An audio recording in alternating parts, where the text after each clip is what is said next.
Welcome to the 5% Club podcast, the space where ambitious leaders go to master their careers and their lives. I'm Shayla King, a former C-suite executive turned performance and happiness coach. And this is the podcast for leaders who want it all.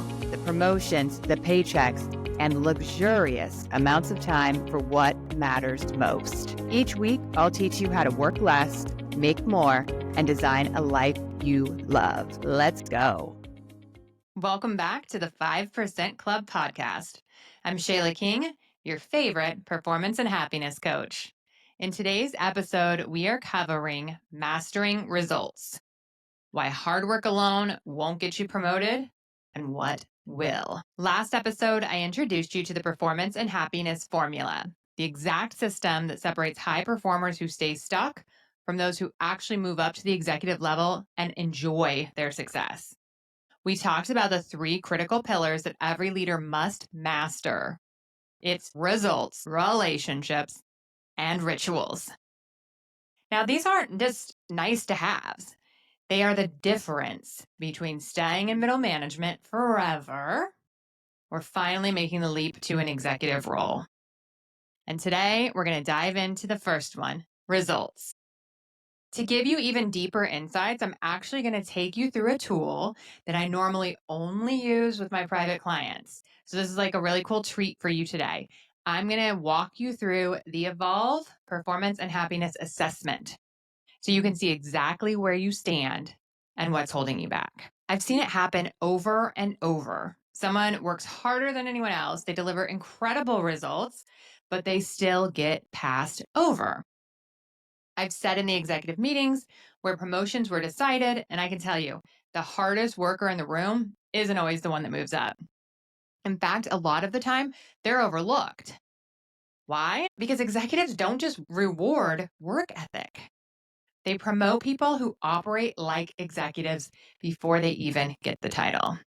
So if you're feeling stuck, like you're doing everything right, but that you're still getting passed over, it's not a talent issue. It's not a work ethic issue. It's a strategy issue. And I'm going to teach you the exact strategy that you need to move up. And I'll help you assess where you stand right now. Let's go. All right. So my 5% Club executives don't just think differently, they operate differently. And it starts with mastering the three key skills in the results pillar of the performance and happiness formula. First is executive presence. How you see yourself determines how others see you. So most people think I'll act like a leader once I get the title, but executives know I need to show up as a leader now if I want to be seen as one. You need your peer group to see you as a natural addition to the team. Instead, here's what often happens. Have you ever seen like an eager beaver? The one at the table leaning in, just waiting to jump in, like on the edge of their seat. And you see them open their mouth a lot and like try to get that word in edgewise. We've all seen it, right? Sometimes it can be seen as like cute and juvenile. Like look at the young one trying to like prove their worth. Sometimes it comes across as aggressive because they're like trying to push and bully their way into the conversation. And sometimes it just comes across as desperate. Either way, it is not what a cool, calm, confident executive looks like. I'd be sitting back in my seat if I didn't have to be next to my mic right now.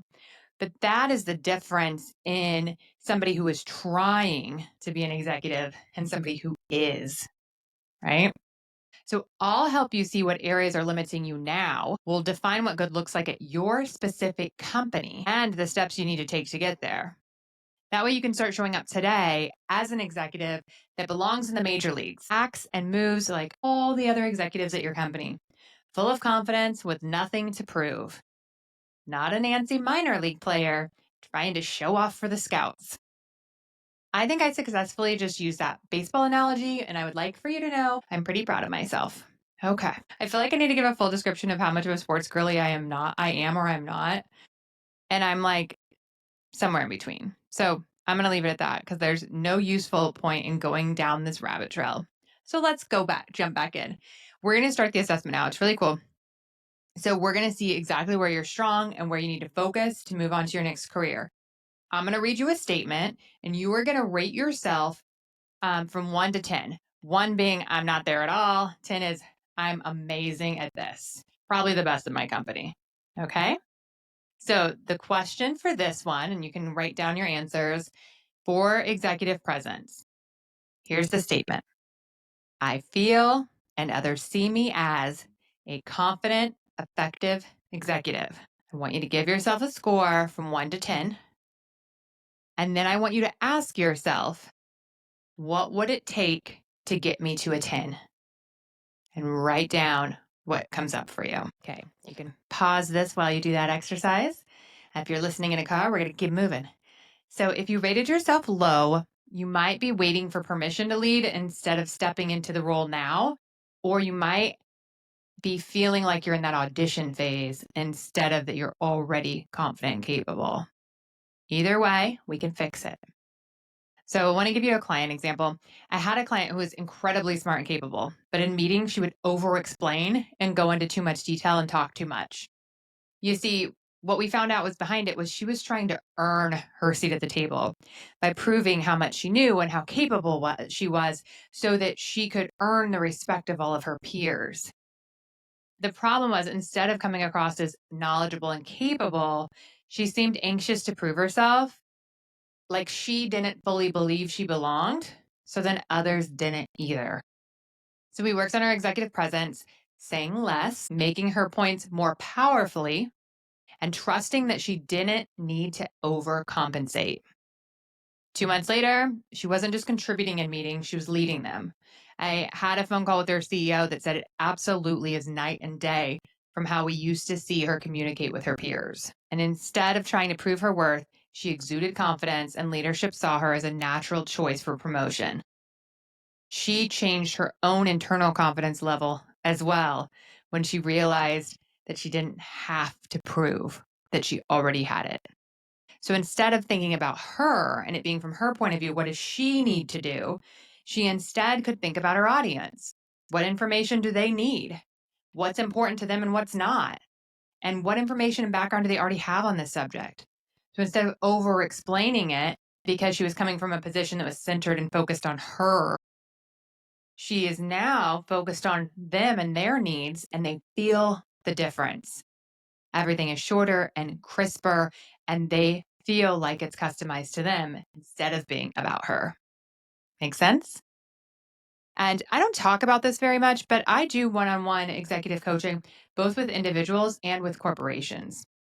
So I mentioned in this case that her CEO had given me the feedback about the dramatic improvement. And so if you are working for a corporation that sponsors executive coaching, I do that kind of work as well. And in that case, what we do is we build the plan together with your leadership so that it's honed in on not only your view of what you see is most important, but we get the feedback from your leadership team and peers as well, so that you really know what you're going to hone in on as we work together during the year. So if you have any questions on that, feel free to reach out. Happy to explain how I work with companies. You get the same year-long one-on-one executive coaching, and it is truly able to change your performance and your happiness in mere months. And you get the whole year with me, so that way, when life be lifing, as I like to say, and the stress comes, that you're able to practice while having somebody on your side, holding your hand with you, right? So you learn the skill sets, you get the improvement, life happens. Normally we would regress. Instead, I'll be with you, we work through it, and then by the end of the year, you're no longer even trying at these skill sets. You just have them. They're just who you are. It's what you do. And so that's why I love having the year-long container so that we can improve things both in work and at home. All right, let's jump in to number 2. So that was everything that had to do with executive presence. And you rated yourself on a 1 through 10 and said, what would it take to get to a 10? Now we're going to move on to the second point. And the second skill that you must master in order to have executive level results is essentialism. You have to stop drowning in work and start operating like a decisive executive. Okay? So most people think if I can just get through my to-do list, I'll finally have control. If I get those, few more productivity hacks, then I'll have it down. And trust me, I've literally tried every class, course, productivity hack system that there is. I was told once by a leader that, Shayla, on your worst days, you get more done than most people on their best days. I think that might have been one of the worst compliments I ever received because I wore it like a badge of honor and I made it my ultimate goal to continue that throughout my career. And it worked so good at lower levels. And it really hurt me when I was trying to make that jump to executive levels because you have to be able to have discernment. And I remember I used to think that my boss would tell me there's not enough time to work on this extra project that I had voluntold myself for. And I was like, oh, yeah, no problem. I'll just work on it between 11 and midnight. We used to say that all the time. 11 and midnight is when I'll work on that. Like, I won't take away time during the workday to work on this because I know we have bigger things, but I'm still going to add it to my plate and I'm going to do it from 11 to midnight. And then one day I realized that opportunity cost, right? Even if I work on it from 11 to midnight, if I'm working, that's 1 minute I'm not spending on what we already decided was most important. So mastering essentialism means that you get this amazing clarity. And it really is. My clients have described it like this, and it's so true. It's like everything just slows down, everything just simplifies. And you realize that it doesn't freaking matter. It is one of my favorite sayings, and it's so true. My dad, when I was growing up, would say, don't sweat the pee-pee shit. And that was like his big saying, and it's all pee-pee shit. And it really is how he, as an executive, he worked his way from the bottom, like cleaning machines and being a mechanic, all the way up to being the COO. And one of the skill sets that he had that worked out so well was being able to not stress about all the pee-pee shit. And he would put so much into that category. And I could go on for days probably about essentialism. It is such a core way to change the way you work and the way that you experience your work. And you'll get better and better at it over time, but there's always low-hanging fruit that I'll help you with at first. And I remember being so scared to say no to anything or to stop doing anything because I thought everyone would notice. They don't. Surprise, surprise, they're doing their own thing. No one's as invested in you as you think they might be, right? So we work on the small things first and they get bigger and bigger and bigger until you're able to truly understand there's only a few things that actually do matter. And, one of the easiest ways of just thinking about it is this: does this drive profit? Does it cut cost? Or does it improve the culture? And if it's not doing one of those three things, like what are we doing? Right? And that might be oversimplifying it, but I guarantee if I look with you through your schedule like I do with my one-on-one clients and we use a comb to look at what you're doing, we will find so much waste. And some of it is from emotional stuff too, right? Like we have a meeting and somebody says something shitty and now I need to go talk to somebody about how somebody said something shitty or someone said something unrealistic or someone's not helping. And then we have a million conversations about it. There's waste in how we do things, in what we do, and in all of the emotional garbage beside it. So much waste. But if you want to be a successful and happy executive, you got to get rid of the waste. You have to get extremely clear on what's important. At all times, you should be able to tell me the 1 to 3 essentials you're working on. Nothing else should get in the way of that. That should be so clear for you. Okay. If you are feeling right now like there's always too much to do, like you're constantly behind, sprinting from one task to the next, juggling endless meetings and somehow still adding more to your plate, then that means this is an area you need to work on. Executives that are successful don't operate this way. The more they try to do everything, the more leadership sees you as reactive instead of strategic. Remember the quote that I love from Warren Buffett? The difference between successful people and really successful people is that really successful people say no to almost everything. If your CEO isn't frantic, why are you? It just doesn't make sense. Right? But I can help you through it. And it's very overwhelming at the beginning. And I get that. And I have a lot of empathy for it. But I will teach you the tips and tricks and confidence and discernment to be able to cut out the noise and focus on the critical few things that actually move the needle. Okay, you'll set boundaries that protect your time and energy without guilt, and you'll stop overloading yourself and start thinking like a leader, not a task doer. Instead of putting out fires all the time, you'll be in control of your time. your priorities, and your energy. Doesn't that sound lovely? Yeah. So you'll operate with calm confidence instead of overwhelm. And my favorite thing, you'll have luxurious amounts of time for the things that matter most. But if you don't learn this, you'll stay stuck in task management hell, buried in busy work while someone else gets promoted. And we don't want that, right? All right, let's go through our assessment for essentialism. Rate yourself on a scale from 1 through 10. 1 is I'm terrible at this, 10 is I'm a rock star. I focus on the highest impact priorities and eliminate unnecessary tasks, ensuring I operate at my best without burnout. Give yourself a 1 through 10, and then write down what would it take to get to a 10. If you rated yourself low, you're likely saying yes too much, struggling to prioritize, or constantly putting out fires. And I mean, early in my career, I thought taking on more work meant I was indispensable. I thought that I wore that badge of honor of that comment that she said, and thought that everyone would think that I was like Superwoman for how much I could get done. I got done 2 or 3 times what other people did. And finally, I realized that they don't reward work ethic and busyness, they reward results. And if I worked at a more strategic level, I could have a wider influence. I could make better decisions. One of the sayings that I love is one of the most inefficient things you can do is make a process really efficient that you don't need in the first place. This is that difference. Are you slowing down enough to even think through what you're working on and why?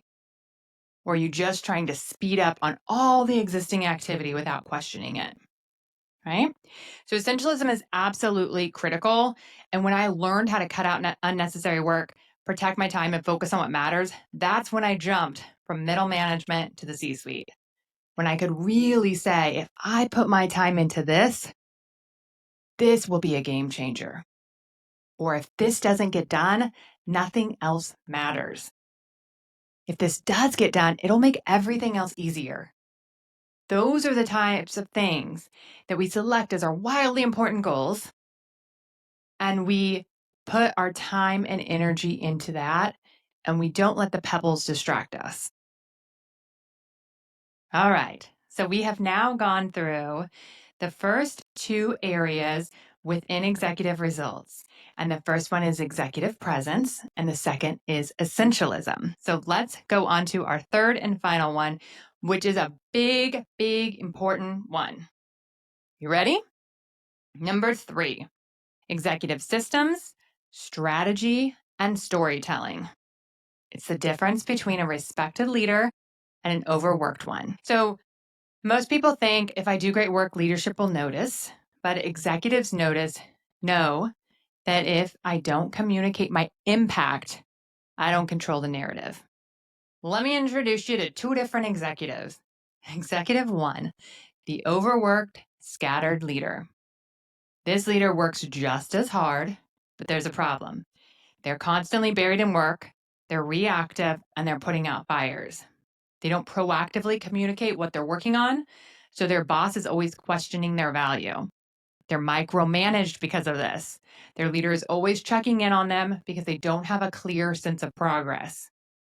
Also, because their leader's unsure and their peers are unsure, they get overloaded with low value, non-promotable work.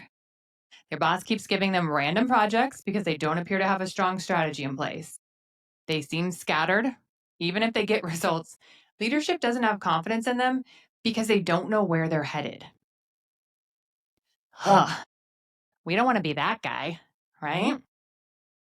Now look at their peer, executive number 2, the strategic, respected leader. This leader has a clear system for tracking priorities, progress, and results. Their boss never has to wonder what their team's working on because they consistently communicate their strategy, what's been accomplished, and what's ahead. They are trusted. Leadership doesn't micromanage them. They have discretion. They get to focus on their high-value projects. They have breathing room. They aren't overloaded with random tasks because their boss knows they already have a plan in place and they don't want to disrupt it. This executive owns the narrative about their team and their value. The difference? It's not intelligence. It's not talent, but the ability to communicate impact. When I teach executive systems, strategy, and storytelling, I help you to build a simple, effective system for tracking and communicating your strategy and wins. You frame up your updates in a way that resonates with leadership. You position yourself as a strategic leader so you get more trust and autonomy. If you don't master this, you'll always be working hard in silence while others get promoted.